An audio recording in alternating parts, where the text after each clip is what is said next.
While the Dado Leg Brace is arguably the most attractive leg brace, it's also the strongest, combining the strength of a lap joint with glue and screws. To cut this, you'd use a table saw and raise your dado stack to the thickness of your cross brace. And no jigs necessary, you can simply take a stack of legs and slide them over to where the toe is up against the fence and then clamp into place. You'd want to use your hand to ensure that the legs are all laying flat on the table saw surface, and then measure both ends of your stack to ensure that it's the same length. This helps ensure that your dado is straight and consistent. On the bottom of one of your boards, find the center of your hole and then measure out to find the width of the leg brace. This will help ensure that you have a centered leg brace. Transfer that measurement over to the side of the board, close to where the leg will be. Then install a leg and transfer the marking for the side of the leg brace that's closest to the toe onto your leg. This will help set up your dado. You'll take that measurement from the toe to the side of the leg brace, set up your fence, and make your first pass to the dado blade. Notice I have a sacrificial backer on the back of my stack because the dado blade has significant tear out.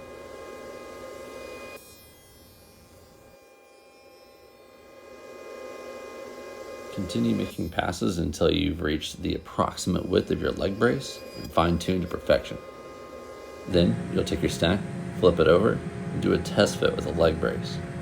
A perfect result would be one where you have such a snug fit that you actually have to force the leg brace in, because this ensures that you have the maximum strength of that lap joint.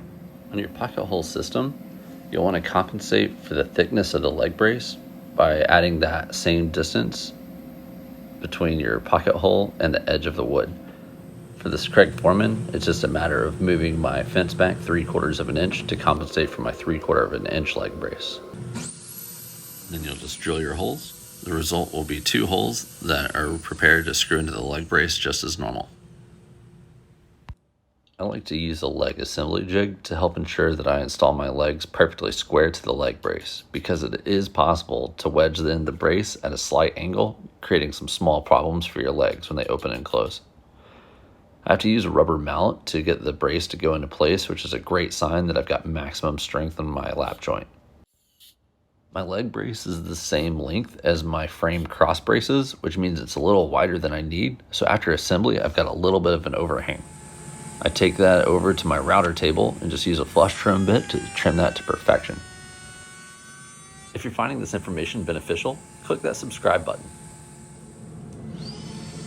And then finally, add a small round over to the end of your leg brace.